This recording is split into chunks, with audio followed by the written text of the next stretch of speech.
So, first things first, I'm aware that there's a dishwasher running, and I'm aware that was a tumbler that just ran across the screen, but I'm not doing a separate thing for a one-off thing. Anyway, we have here the Speed Champions Aston Martin, and we also have friend of the channel, me dad, who knows more about James Bond than me. Yo. Your hand was in no way in shot there. Good. Yep, that'll close enough. So, let's crack this open.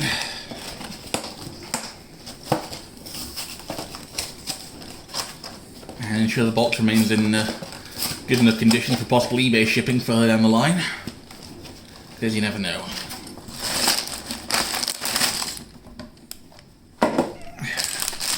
So then, two numbered bags, chassis, whole lot of stickers, Arthur, and instructions. I'm going to time lapse now, and I'll be back after the first bag to discuss what's going on so far.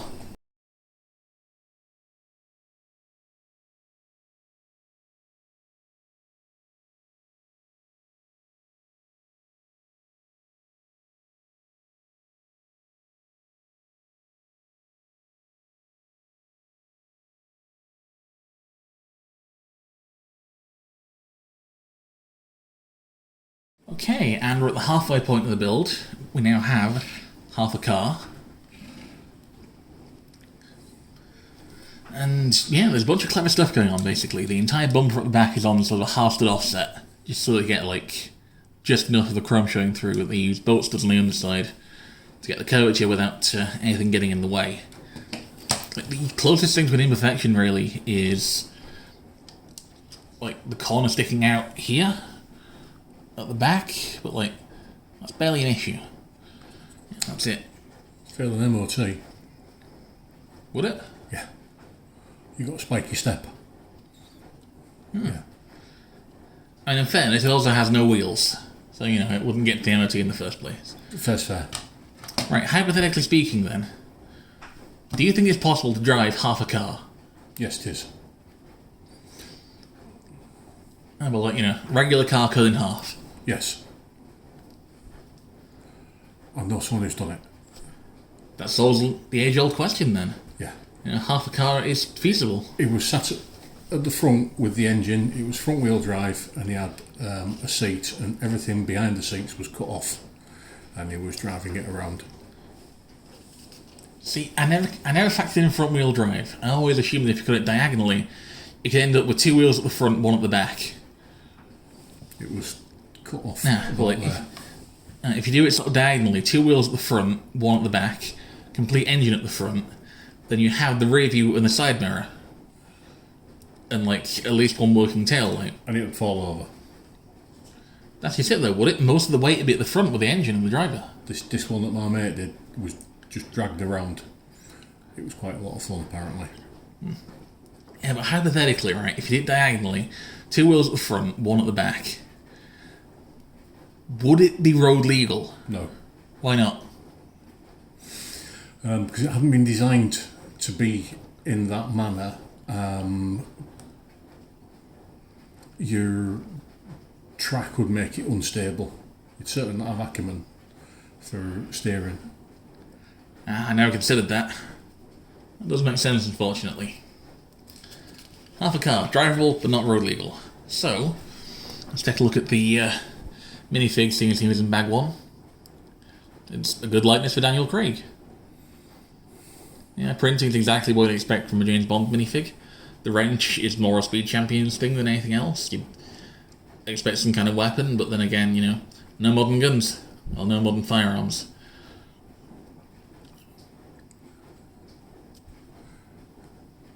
And here we have Bond, whose special ability is to introduce himself by his own name twice. Quite the spy. But the thing is it his own name? Well, actually, it's not twice either, is it? It's 1.5 times. I mean, there's a theory that James Bond is equally an alias. Yes. And that, you know, it is James Bond 007 as much of the cover identity of, like, what's the usual cover in the books? Textile salesman or something? It's international exports. all sorts of stuff really. It's usually based out of Jamaica, which was given that the books were based in the 60s. There was a lot of trade for the British government in Jamaica. It was part of what was known then as the colonies. Yeah, and for context, we have both read the books, but he owns them all in hardback. Yes. And they are currently on the shared bookcase behind the Chronicles Company. Picture on screen now. Right. Yeah, so far we have the back end of a car. There's some clever stuff going on. There's the plate that it had no time to die. There's all the other plates to do further down the line. Not looking forward to doing this many stickers all in a row, but,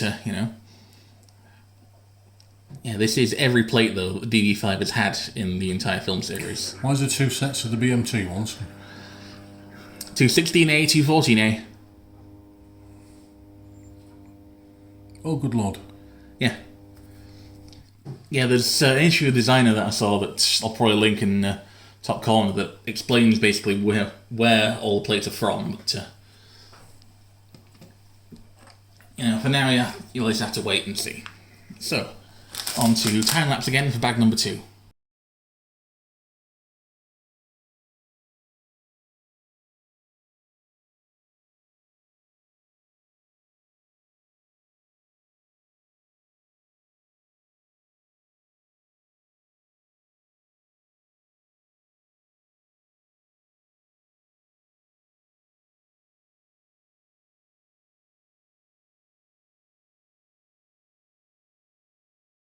And here we have the Speed Champions DB5 being driven, of course, by Daniel Craig's most iconic character, Benoit Blanc.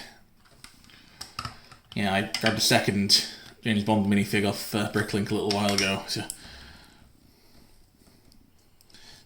I feel that, this torso printing is a pretty good match for one of the outfits from Glass Onion, which is a very good film that you should all see. Daniel Craig, meanwhile, is here. This does mean I have a spare of the suits. I will be doing one of the other Bonds at some point. Probably Sean Connery if I can figure out the right face print. So, I got the lid off. As you can see, full interior, handbrake on the door side, which is clever part of the build. Bench style back seat, front seats that fold down. Got your steering wheel in there. Got your gear shift. You got, if you look at the right angle, a very slight hole in the floor, but shush. Pretend that isn't there. And back seat is bench style, and I'm assuming can fit a minifig.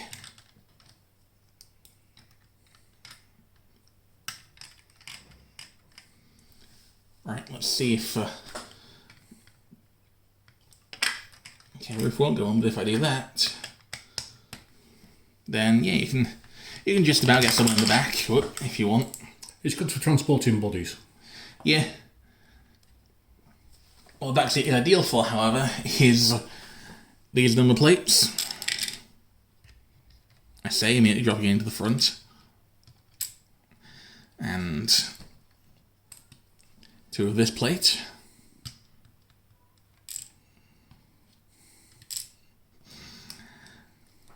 And 2 of this plate.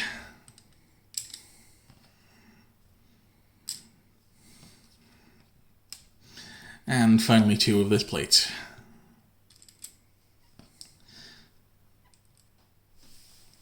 Okay, let's grab this.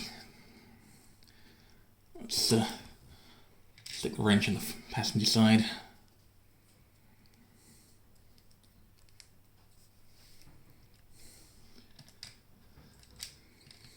I thought he was going to take himself for a drive then.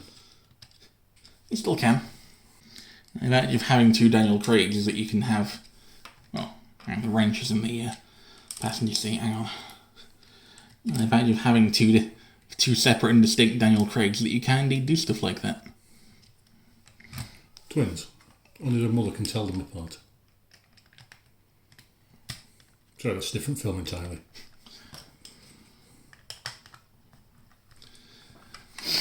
And space for 2 minifigs in the front and 8 license plates in the back. Hold on. 8 license plates and the wrench Number in the plates back. and the spanner. No. Official part ID calls it a wrench, I believe. We'll see who's right now. Anyway, now that we know I'm right. Alternative take. Anyway, now that we know I'm wrong. I'll leave both takes in anyway, don't worry. It'll confuse everyone. Yeah. We now have, 2 Daniel Craigs. And a few stickers on this, but not too many for a Speed Champions set. All of them pretty easy to get on. Most of the stickers, I'll be honest, are just the alternate plates. Yeah, so the ones that kind of default to be on the build or whatever this was. There's also Aston Martin logo front and back. The tail lights are actually printed. And there's the handles, intakes. Headlights printed, indicators are printed, grills printed. Aston Martin up front is not printed. Back window obviously is printed, thankfully, because I don't want to apply that thing, man. Come on. Vents and front wings. Vents and the front wings are printed. Yeah. I thought I mentioned those. And then we've got little DB5 logos on the sides that are nicely printed. And yeah, it's an impressive little build. Size comparison then. Here it is with the power thingy my phone is currently plugged into. I believe my dad's going to go and get a banana for scale. Yep. Yeah, he's separating it from the bunch. Banana is coming in. Banana for scale. As you can see, it's about 1 banana. Nothing is not predictable. Let's move the power thingy back out of the way. Yeah, so really clever build. A lot of interesting stuff going on. There's some clever techniques to get the everything here at the right offset, and then to get the exhausts in the right spot. There's clever stuff going on with the front, where the front bumper isn't actually attached to any of the rest, and most of the front is actually held on by clips, so it gets a very subtle slope. I mean, it would look passable if it was just built, fully in stud, but that makes a big difference, surprisingly. Alright, so that about covers things here. Let's just carefully sweep all these plates back into the seat after I dislodge them all.